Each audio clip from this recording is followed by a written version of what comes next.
Hello and welcome to जय उगाम commerce classes. आज हम डिस्कस करने वाले हैं chapter first Indian economy on the eve of independence का पार्ट नंबर सेकंड, जिसमें हम बात करेंगे एग्रीकल्चर के बारे में कि इंडिपेंडेंस से पहले या इंडिपेंडेंस के टाइम पे एग्रीकल्चर सेक्टर कैसा था। तो चलिए डिस्कस करते हैं। एग्रीकल्चर सेक्टर की अगर हम बात करें तो एग्रीकल्चर सेक्टर में इंडिपेंडेंस के टाइम पे 72% लोग इंगेज थे, यानी हमारे देश में ओवरऑल पॉपुलेशन में से 72% पॉपुलेशन ऐसी थी जो उस वक्त एग्रीकल्चर किया करती थी। अब एग्रीकल्चर करने वालों की पॉपुलेशन 72% थी, पर जीडीपी में उनका जो कंट्रीब्यूशन था, यानी जो टोटल नेशनल इनकम कंट्री का होता था, उसमें से उनका कंट्रीब्यूशन सिर्फ 50% था। इतने सारे लोग काम करने के बावजूद भी इतना कम नेशनल इनकम में उनका कंट्रीब्यूशन था, या इतना कम इनकम वो अर्न कर पा रहे थे। उसके यहाँ कुछ फीचर्स दिए हुए हैं कि इंडियन एग्रीकल्चर उस टाइम पर कैसा था। तो चलिए डिस्कस करते हैं। सबसे पहला पॉइंट आ जाता है लो प्रोडक्शन एंड प्रोडक्टिविटी। अगर उनका इनकम में कंट्रीब्यूशन कम था, यानी वो कम पैसे कमा रहे थे, इसका मतलब प्रोडक्शन उस वक्त लो रहा होगा, कम रहा होगा। प्रोडक्शन और प्रोडक्टिविटी दोनों ही उस टाइम पर लो थी। प्रोडक्शन यानी ओवरऑल प्रोडक्शन कितना हो रहा था, पूरे कंट्री में कितने ग्रेन्स प्रोड्यूस हो रहे थे, कितने आउटपुट प्रोड्यूस हो रहे थे, वो प्रोडक्शन हो जाता है। वहीं अगर हम प्रोडक्टिविटी की बात करें तो प्रोडक्टिविटी का मतलब होता है 1 हेक्टेयर लैंड में कितना प्रोडक्शन हो रहा है, that is known as productivity. यानी जब हम ये देखें कि एक लैंड है, एक लैंड का पीस है जो 1 हेक्टेयर का है, उसमें से कितना प्रोडक्शन निकल कर के आ रहा है उस एक खेत में से, तो उसको हम बोल देंगे प्रोडक्टिविटी। उस एक लैंड के पीस में से जो प्रोडक्शन निकल के आ रहा है उसको हम प्रोडक्टिविटी बोलते हैं। तो प्रोडक्शन और प्रोडक्टिविटी दोनों ही उस टाइम पर काफ़ी लो थी। उसके यहाँ आपको कुछ डेटा दिया हुआ है, जैसे 1947 का डेटा दिया हुआ है प्रोडक्शन का, और 2020-21 का डेटा दिया हुआ है। वहीं प्रोडक्टिविटी में भी आपको उस टाइम का डेटा और अभी का जो रिसेंट डेटा अवेलेबल है वो यहाँ प्रोवाइडेड है। वीट और राइस दोनों क्रॉप्स का आपको यहाँ पर डेटा अवेलेबल है, उसको आप देख सकते हैं। बहुत ज़्यादा आपको फैक्ट्स को टू दी पॉइंट लर्न करने की ज़रूरत नहीं है। बोर्ड में आपको एग्जैक्ट टू दी पॉइंट यहाँ पर ये फैक्ट्स नहीं पूछे जाते हैं, ना ही डिस्क्रिप्टिव क्वेश्चंस में और ना ही एमसीक्यूज में। हाँ, आपको एक बेसिक अंडरस्टैंडिंग ज़रूर होनी चाहिए। नेक्स्ट पॉइंट है exploitative land settlement system. Exploitative land settlement system का मतलब क्या है? यहाँ ब्रिटिशर्स ने एक सिस्टम इनेक्ट किया था, एक सिस्टम लेकर के आए थे जिसको हमने नाम दिया था जमींदारी सिस्टम। उस जमींदारी सिस्टम में ये था कि जो क्रॉप कल्टीवेट कर रहा था, यानी जो एक्चुअल में खेती कर रहा था, उसको कह दिया कि ये पर्सन तो टिलर है, यानी ये जो है उस खेती पे काम करने वाला व्यक्ति है। और जो ओनर होगा लैंड का, वो ब्रिटिश गवर्नमेंट ने अपॉइंट कर दिया कि ये पर्सन जो जमींदार है वो सभी लैंड का ओनर होगा। अब उस जमींदार का क्या होता था? जमींदार को एक fixed amount of tax British government को देना होता था, और जमींदार फ्री था कि वो कितना भी एक्सट्रैक्ट कर सकता था टिलर्स से, यानी जो एक्चुअल में कल्टीवेशन करने वाले लोग हैं उनसे वो कितना भी टैक्स वसूल कर सकता था, क्योंकि वो जमीन का ओनर था और उसको कुछ फिक्स सम पास ऑन करना होता था ब्रिटिश गवर्नमेंट को। अब उस वजह से जमींदार जो है बहुत ज़्यादा अमाउंट एक्सट्रैक्ट किया करते थे as form of tax from the cultivators या फ्रॉम द टिलर्स। उसकी वजह से जो कल्टिवेटर्स होते थे, टिलर्स होते थे, उनकी लाइफ बहुत ही मिजरेबल होती थी। उनके पास बैरली सब्सिस्टेंस जितना भी सामान नहीं बचता था, जितनी भी क्रॉप नहीं बचती थी। और जो ज़मींदार हुआ करते थे उनकी लाइफ बहुत ही लग्जरियस हुआ करती थी और उनके पास काफ़ी वेल्थ हुआ करती थी। और दूसरे केस में ज़मींदार कुछ भी अमाउंट इन्वेस्टमेंट नहीं करते थे क्रॉप के ऊपर, या कुछ भी अमाउंट लैंड के डेवलपमेंट में स्पेंड नहीं करते थे। और जो भी क्रॉप का प्रोड्यूस आता था, जो भी ओवरऑल आउटपुट होता था, उसका ज़्यादातर पोर्शन ज़मींदार ले जाया करते थे।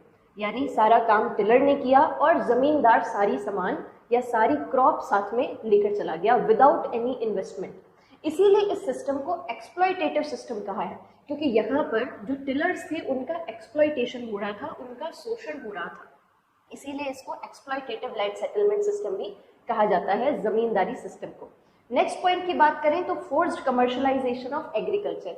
एग्रीकल्चर का फोर्स्ड कमर्शलाइजेशन हो रहा था, फोर्सफुली सब्सिस्टेंस फार्मिंग से कमर्शियल फार्मिंग की तरफ उन्हें शिफ्ट किया जा रहा था। एग्रीकल्चर में, इंडियन एग्रीकल्चर में स्टार्टिंग में सब्सिस्टेंस फार्मिंग की जाती थी। सब्सिस्टेंस फार्मिंग का मतलब है एग्रीकल्चर आप अपने सेल्फ कंजम्पशन के लिए कर रहे हो, यानी हम खेती कर रहे हैं, क्रॉप प्रोड्यूस कर रहे हैं खुद के खाने के लिए या खुद की फैमिली की बेसिक नीड्स को सेटिस्फाई करने के लिए। वहीं जब ब्रिटिशर्स इंडिया में आए तो उन्होंने इंडियन फार्मर्स को फोर्स किया कि आपको अपनी सबसिस्टेंस फार्मिंग को शिफ्ट करके कमर्शियल फार्मिंग पे जाना चाहिए, यानी आप सरप्लस क्रॉप्स उगाइए, सरप्लस क्रॉप्स प्रोड्यूस करिए और जो एक्स्ट्रा आता है उसे आप मार्केट में सेल करिए। उसकी वजह से जो इंडियन फार्मर्स थे उनको कुछ प्रॉब्लम्स फेस करनी पड़ी, जैसे जो मार्केट की अनसर्टेनिटीज थी वो उनको फेस करनी पड़ रही थी। मार्केट में कभी प्राइसेस बढ़ जाती थी, कभी प्राइसेस लो हो जाती थी, तो फार्मर्स को जो है यहाँ अनसर्टेनिटीज की प्रॉब्लम को देखना पड़ रहा था। फार्मर्स को ये जो अनसर्टेनिटी थी मार्केट की उससे एक्सपोज होना पड़ा। The next point is lack of investment in agriculture infrastructure. Both British government and the zamindars took no interest in agricultural land development. यहाँ पर एग्रीकल्चर लैंड में इन्वेस्टमेंट करने की जब बारी आती थी तब जमींदार और ब्रिटिश गवर्नमेंट दोनों ही कोई इंटरेस्ट शो नहीं करते थे और सारा डेवलपमेंट करने का जो काम होता था वो टिलर्स पे आ जाता था। पर टिलर्स की इनकम ही इतनी लो होती थी कि उनके पास बैरली सबसिस्टेंस जितना फूड होता था और उससे वो एग्रीकल्चर को डेवलप करने में या एग्रीकल्चर इन्वेस्टमेंट करने में अपना रोल प्ले नहीं कर पाते थे, या उनके पास उतने पैसे ही नहीं होते थे कि एग्रीकल्चर इन्वेस्टमेंट कर सके। उसकी वजह से हमेशा कोई परमानेंट मीन्स ऑफ इरिगेशन नहीं हो पाता था और हमेशा उनको रेनफॉल पर डिपेंडेंट रहना पड़ता था। तो ये प्रॉब्लम जो है यहाँ पर एग्रीकल्चर में फेस हो रही थी, उसी वजह से प्रोडक्शन लो था। नेक्स्ट है gulf between owners of the soil and tillers of the soil. Owners और टिलर्स, ओनर्स होते थे जमींदार और टिलर्स जो एक्चुअल में जो पेजेंट है, जो यहाँ पर खेती करने वाला व्यक्ति है, कल्टीवेटर है, उसको हम टिलर कहा करते थे। तो ओनर और टिलर में ह्यूज डिफरेंस था, ह्यूज डिफरेंसेस या ह्यूज गल्फ हमको देखने को मिल रहा था। रीजन क्या था कि टिलर जो है वो सारा काम कर रहा है, इन्वेस्टमेंट भी कर रहा है, और जमींदार एक तो बिल्कुल इन्वेस्टमेंट नहीं कर रहा है, ना ही कोई काम कर रहा है, और प्रोड्यूस जो निकल करके आ रहा है, क्रॉप जो निकल करके आ रही है, उसको वो ज्यादातर पोर्शन अपने साथ ले जाया करते थे। इट मीन्स जो प्रोडक्शन है उसका लार्ज अमाउंट वो उनसे शेयर कर रहे थे। पर जब कॉस्ट ऑफ प्रोडक्शन शेयर करने की बारी आती थी तो जमींदार उसमें कोई भी अपना रोल प्ले नहीं करता था। जमींदार इन्वेस्टमेंट बिल्कुल नहीं करता था कॉस्ट ऑफ प्रोडक्शन में, और जो प्रोड्यूस निकल के आता था, जो प्रॉफिट निकल के आता था, उसको वो मेजर पार्ट जो है उसका वो ले जाया करते थे। उसकी वजह से ओनर्स और टिलर्स में डिफरेंसेस रहते थे, गल्फ रहता था। नेक्स्ट पॉइंट है स्मॉल एंड फ्रेगमेंटेड होल्डिंग्स। उस वक्त फार्मर्स के पास स्मॉल होल्डिंग्स हुआ करती थी, छोटे खेत हुआ करते थे, और फ्रेगमेंटेड हुआ करते थे। फ्रेगमेंट का मतलब होता है टुकड़े। तो अगर आपका एक खेत यहाँ है तो एक उधर थोड़ा सा दूर है, तो उसकी वजह से प्रॉब्लम क्या आती थी कि अगर हम यहाँ पर कुआं बनवाते हैं, यहाँ वेल बनवाते हैं, और वहाँ पर एक खेत है, उनको वहाँ पर वापस से कुआं बनवाना पड़ेगा, उतने पैसे फार्मर्स अफोर्ड नहीं कर पाते थे, उतना कॉस्ट ऑफ प्रोडक्शन इनकर नहीं कर पाते थे, और उसकी वजह से ये डिफरेंसेस होने की वजह से यहाँ एक खेत है, दूसरा वहाँ है, उसकी वजह से जो प्रॉब्लम आती थी वो ये होती थी कि कॉस्ट ऑफ प्रोडक्शन काफ़ी बढ़ जाया करता था। तो यहाँ पर स्मॉल और फ्रेगमेंटेड होल्डिंग्स भी उस वक्त हुआ करती थी, उसकी वजह से काफ़ी प्रॉब्लम फेस करनी पड़ती थी फार्मर्स को। नेक्स्ट है सबसिस्टेंस आउटलुक। उस वक्त फार्मर्स का सबसिस्टेंस आउटलुक हुआ करता था, यानी वो सबसिस्टेंस फार्मिंग करा करते थे। Subsistence farming, as I have told you, इसका मतलब होता है कि जब हम फार्मिंग कर रहे हैं सिर्फ खुद की नीड को सेटिस्फाई करने के लिए, बेसिक नीड्स को सेटिस्फाई करने के लिए, उसको सबसिस्टेंस फार्मिंग कहते थे। तो उस वक्त कमर्शियल फार्मिंग नहीं की जाती थी, सबसिस्टेंस फार्मिंग की जाती थी। तो ये भी एक रीजन था कि एग्रीकल्चर बैकवर्ड था, क्योंकि सबसिस्टेंस फार्मिंग होती थी तो कुछ सरप्लस नहीं बचता था, सेल नहीं कर पाते थे, पैसे अर्न नहीं कर पाते थे, तो उनके पास एग्रीकल्चर में इन्वेस्ट करने के लिए बहुत कम पैसे बचते थे, और एग्रीकल्चर में कुछ डेवलपमेंट नहीं हो पाता था, इंफ्रास्ट्रक्चर वैसा ही रह जाता था। उसकी वजह से एग्रीकल्चर का आउटपुट या प्रोडक्शन इंक्रीज नहीं हो पाता था। तो let's take a quick recap. First point जो हमने डिस्कस किया था, हम बात कर रहे थे स्टेट ऑफ एग्रीकल्चर सेक्टर की। तो एग्रीकल्चर सेक्टर उस वक्त 72% लोग एंगेज थे और जीडीपी में कंट्रीब्यूशन 50% था। जो फीचर्स हमने देखे उसमें पहला फीचर था प्रोडक्शन और प्रोडक्टिविटी दोनों ही कम थी, लो थी। सेकेंड पॉइंट था एक्सप्लॉयटेटिव लैंड सेटलमेंट सिस्टम था, जो जमींदारी सिस्टम चला करता था, उसमें टिलर्स का एक्सप्लॉयटेशन होता था, शोषण होता था।